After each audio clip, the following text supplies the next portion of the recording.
Bueno, mi nombre es Sebastián Lagunas, les voy a hablar sobre el modelo del capitalismo en China.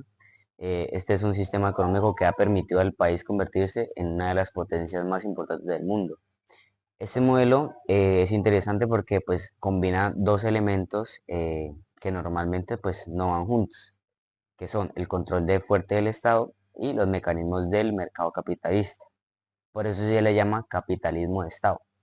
Entonces nos preguntamos qué es el capitalismo de Estado. Y pues antes de hablar de China, es importante entender que el concepto del capitalismo es que este es un estado donde es un sistema económico el cual controla e influye fuertemente en sectores claves como donde existe la propiedad privada, pero pues bajo regulación y supervisión estatal. Y en el mercado pues este funciona, pero no de una manera libre, ya que está dirigido por el gobierno. Otro de estos es que las decisiones económicas se alinean con los objetivos políticos del país. En otras palabras, podemos decir que el capitalismo es completamente libre, no un socialismo cerrado. Puede decirse que es una mezcla diseñada para garantizar el crecimiento económico de la estabilidad política. Bueno, en China, pues este modelo se conoce como el socialismo con características chinas. Em, Podemos hablar de cómo funciona el capitalismo de Estado en China. Podemos explicar cómo opera ese modelo en la práctica y que sería en las empresas estatales fuertes. Digamos que China tiene miles de empresas estatales, especialmente digamos en sectores como lo son en la energía, en el transporte, en las telecomunicaciones, finanzas, infraestructuras, minería. Y pues esas empresas no solo generan utilidades, sino que cumplen con sus objetivos estratégicos del país, como asegurar el suministro energético o mantener el control sobre la tecnología. Y pues eso sería muy clave.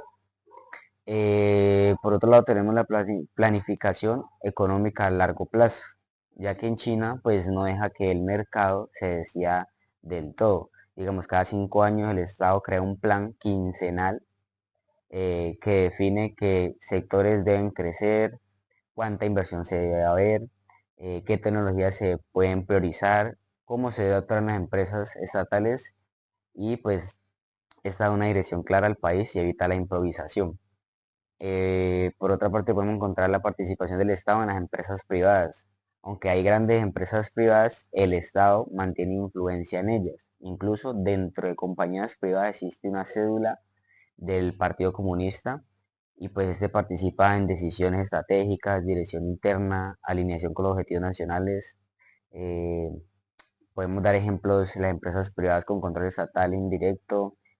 eh, el control del sistema financiero de estos son los principales en China, los bancos estatales, y pues eso permite que el Estado decida quién recibe crédito, qué sectores deben ser financiados, cuáles industrias deben crecer, y gracias a esto pues China ha impulsado sectores como inteligencia artificial, microchip, energías renovables, defensas, trenes de alta velocidad, etcétera. Por otro lado tenemos la apertura económica bajo condiciones y pues China recibe una inversión extranjera pero con reglas claras, como las podemos nombrar que son la transferencia tecnológica, que es obligatoria en ciertos sectores, la prohibición de inversión extranjera en áreas sensibles, las empresas extranjeras deben asociarse con empresas estatales y así pues China aprende y controla y adapta tecnologías. Eh, Podemos hablar también del control político, que pues es un partido comunista donde China dirige todo el sistema. Sin ese control, pues el modelo no funcionaría igual. Ese partido establece límites, regula actores privados y pues define la, la ruta económica del país. Y pues podemos hablar de ejemplos actuales ahorita del capitalismo de Estado en China. Para hacerlo más claro, pues podemos hablar sobre el Huawei, que pues aunque parece que es privado, el Estado tiene demasiada influencia en sus decisiones. Este es clave pues para el liderazgo tecnológico, especialmente digamos en 5G, y pues podemos también hablar de ferrocarriles de alta velocidad. China tiene demasiada red en los trenes porque son uno de los más grandes del mundo y pues construida casi totalmente por empresas estatales dirigidas por el mismo gobierno. Podemos también mencionar la iniciativa de la Franja y la Ruta.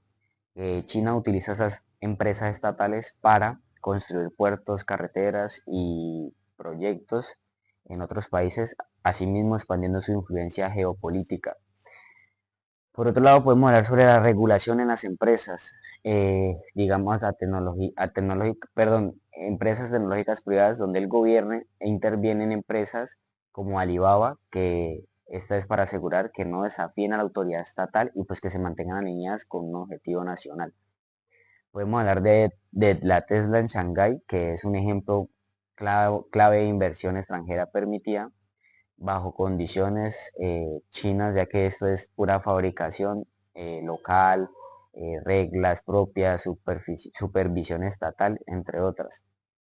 También podemos hablar de las ventajas del modelo chino, que es el crecimiento económico rápido y sostenido, la reducción histórica de la pobreza y la capacidad de construir megaproyectos, seguridad económica en sectores claves, estabilidad política y planificación a largo plazo, una protección frente a crisis globales.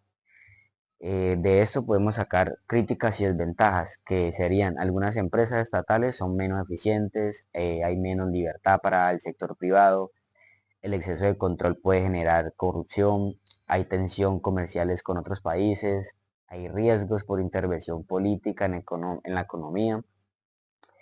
Y pues, en conclusión, eh, hablando de del capitalismo, podemos decir que en China es un modelo híbrido donde que es el Estado, controla sectores estratégicos para permitir la dinámica del mercado. Esto pues ha sido clave para que su crecimiento y pues para que hoy en día sea una potencia global.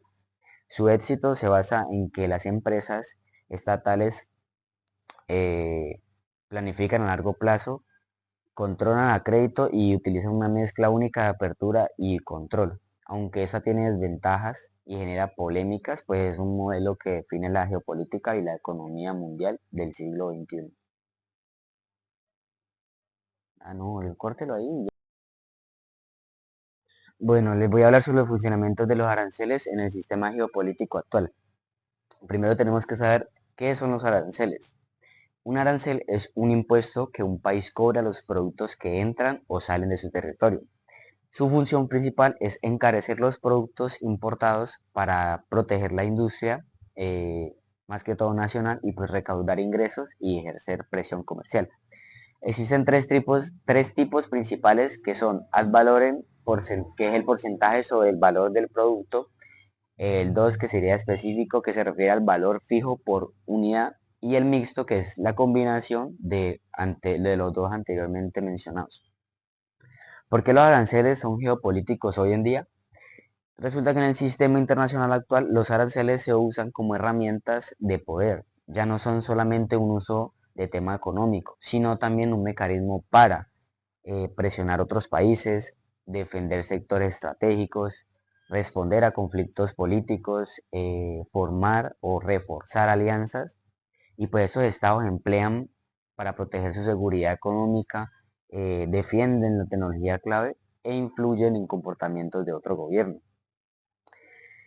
Podemos hablar de funciones geopolíticas de los aranceles, que son herramientas que estas son de presión diplomática, ya que digamos en un país puede subir aranceles para obligar a otros a negociar o a cambiar conductas comerciales, como por ejemplo Estados Unidos aumentó aranceles a China.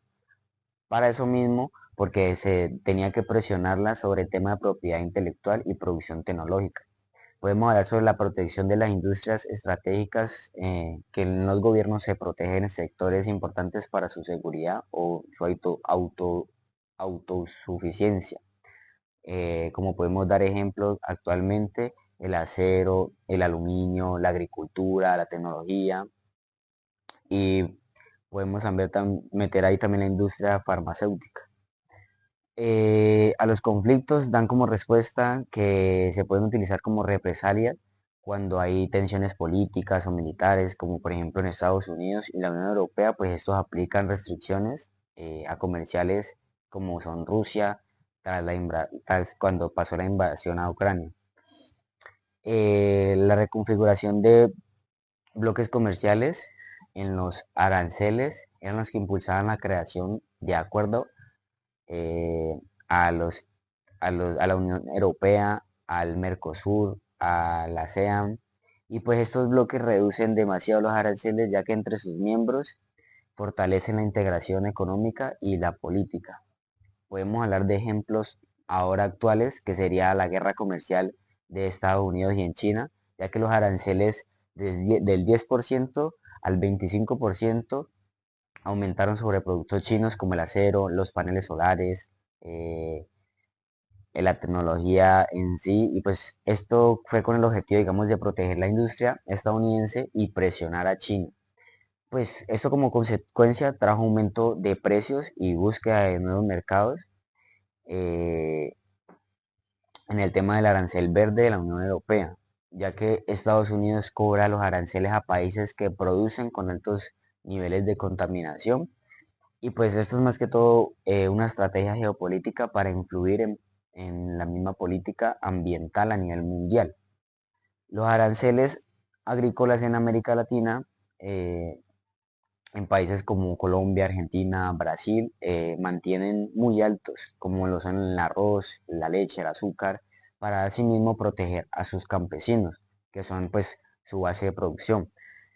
También podemos decir que la competencia por los microchips en Estados Unidos aplicó restricciones y los aranceles empezaron, digamos, a influir en el tema de la exportación de tecnología de chip hacia China.